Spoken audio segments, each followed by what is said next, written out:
Today I fucked up by going to Starbucks. Warning, some audiences may find this content disturbing. View at your own discretion. Welcome to the House of Reddit. Today, we share some recent r/Today I Fucked Up stories posted on Reddit. Today I fucked up by going to Starbucks. This was also posted in r/Starbucks, and was told it fit here too. A few weeks ago, I finally got a crown put on one of the back molars that had been bothering me for a while. The dentist had put some serious numbing into my gums, because I felt it through my tongue, lips, chin, and roof of my mouth. After my procedure, I decided I would treat myself to some Starbucks before heading back to work. A nice cold drink would soothe my aching mouth for sure. So I pull into the drive-thru, and I quickly realized that in the span of leaving the dentist's office and arriving at the ordering menu that approximately 0% of my speaking ability had improved. This is only further inhibited by a mask garbling my words. I'm finally able to bumble out, "I want the grand iced caramel cloud macchiato." The barista, with the patience of a saint incarnate, dares to ask if I want anything else as if I didn't take a full 2 minutes trying to say 5 words. "No thank you," I replied, and drove up to the window. The error of my ways was noticed quickly. No straws come with their cold cup lids. Normally, this isn't a problem, but I am already struggling to keep the drool in my mouth, so I don't trust that my drink will make it safely without sacrificing whatever I'm wearing. "Excuse me, can I get a straw?" I attempted to ask. The drive-thru barista tried his best to understand me as I repeated straw through a mask, drool, and numbing. I gave up and mimed what I thought was the perfect way to indicate I wanted a straw. To much of his confusion, he watched me vigorously stroke an imaginary dick to my mouth. From the way his cheeks rose from his mask, I did not immediately rethink about what the hell I just did. I figured, he understands me now. And I drove away happily with my straw. It wasn't until I hit the next couple of lights that I replayed our interaction. It dawned on me in slow waves of horror that I propositioned a barista, offering a slobbery blowjob. If you're reading this, Steve, holy fuck, I am so sorry. Today I fucked up by teaching my 5-year-old about butt plugs. We are a family of Gundam model builders. My boyfriend, 33, my son, 10, and I, 32F, have been hitting it hard during lockdown.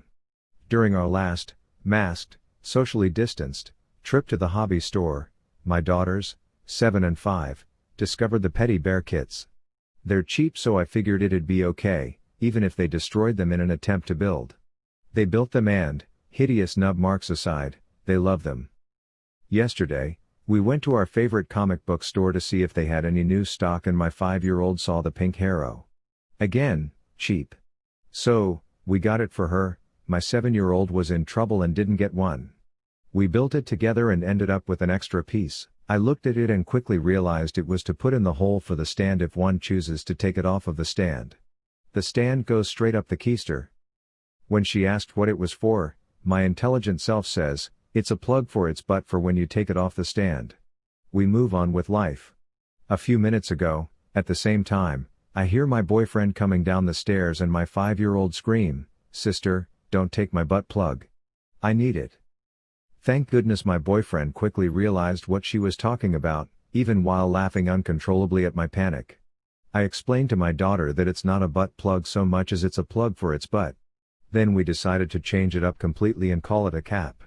I would hate for her to tell her kindergarten teacher about her having her very own butt plug. Today I fucked up by shedding myself at the grocery store, which led to me being searched by the police.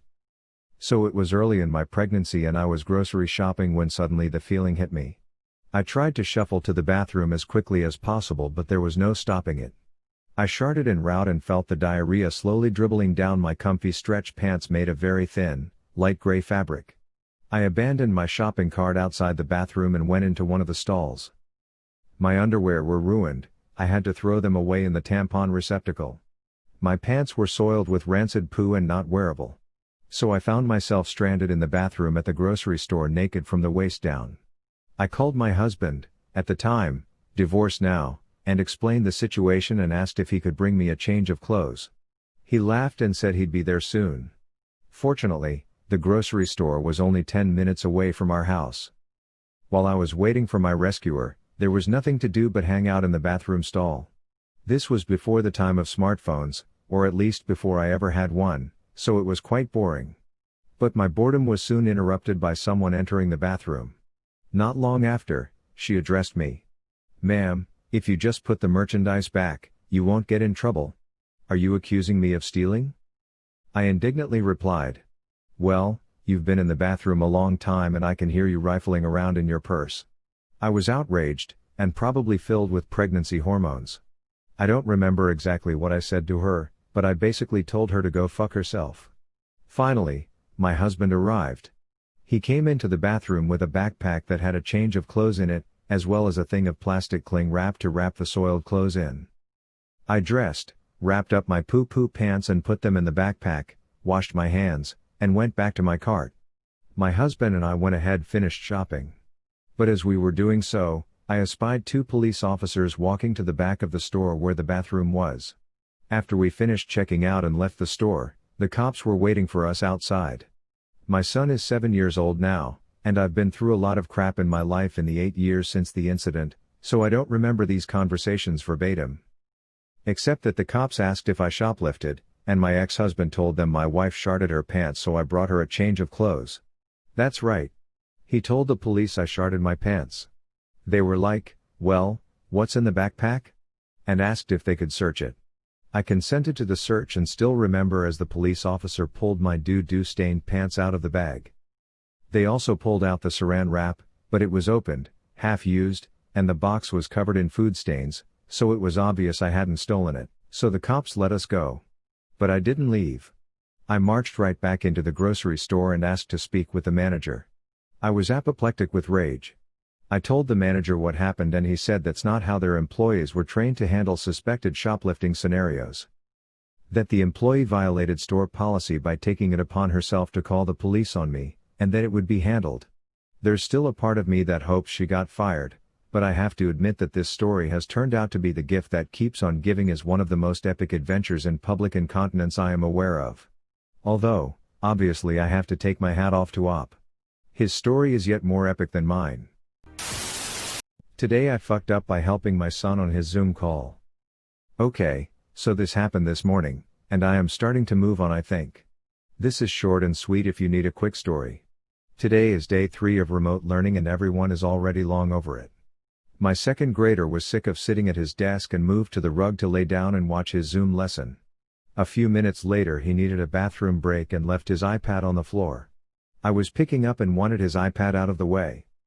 Importantly, I hurt my knee a couple of weeks ago and am having to compensate for it in weird ways. So, being a Class A idiot, I kneeled down like a catcher, in a deep, comfortable squat, in front of the iPad. For some reason getting up and down like this is easier on my knee. You guys, I am so damn used to being alone at this point, and really only seeing my kids, husband, and a couple of close friends. And so it seems I have forgotten my manners. Do my hair? Not a chance. Pants with a real waist? Doubtful. Making small talk? Harder than it used to be. This is important. It turns out that included in the above is how to properly sit in a dress. Because I squatted down in front of that Zoom call in my dress for a full 10 or so seconds before I realized my son had his video on, and I was giving a full frontal show to my son's teacher. Yes, I was wearing underwear, but holy hell, his teacher got a grade A front seat gynecologist's view of my nether regions. The only time I have ever been in that exact position, with someone in the teacher's exact position, was when giving birth. As I quickly dropped and rolled to the side out of view, I saw the teacher start giggling and look to the side while trying to collect himself. He cleared his throat, took a deep breath, and continued reading the book he was in the middle of. May I never ever have to see this man in person. Today I fucked up by ruining my friend's engagement. Obligatory. This happened on Monday. So my friend is engaged to a much younger girl that's fairly popular on social media.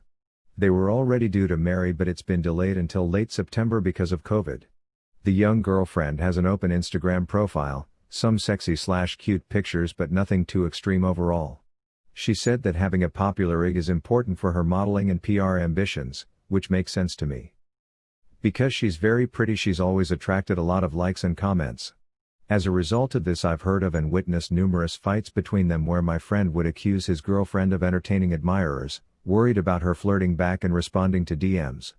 I can actually understand him being uncomfortable with his girlfriend craving validation from other men, even if fishing for likes on social is common nowadays.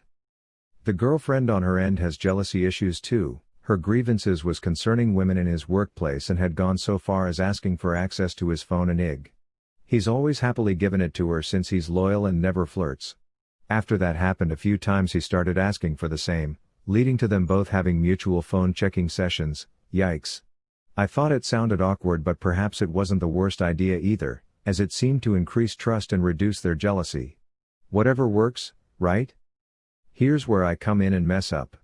I recently found out that both Instagram and Snapchat allows full download of all account data, including deleted messages. It's probably been instated because of GDPR and other privacy laws. As it's something very few people seem to know about, I randomly told the boyfriend this, and it didn't take long for him to ask her to submit a data download request. She apparently complied but asked for the same download from his accounts in retaliation. It only took 30 minutes for the files to be delivered, and lo and behold there were hundreds of problematic DMs, chat with exes and other dirt on the girlfriend's phone. The boyfriend says his history was spotless. My guess is that she expected the deleted messages and chats to remain deleted. My buddy has now gone to stay with his mom while she's packing her belongings, and I can't see the ever getting back together. The icing on the cake is that 25% of the wedding venue price is non-refundable. If you enjoy this video, please be sure to like, share, comment, and subscribe. If you have any suggestions for future videos, please let us know in the comments below. Turn on the notifications to know when we post new videos. Thank you for coming to the House of Reddit.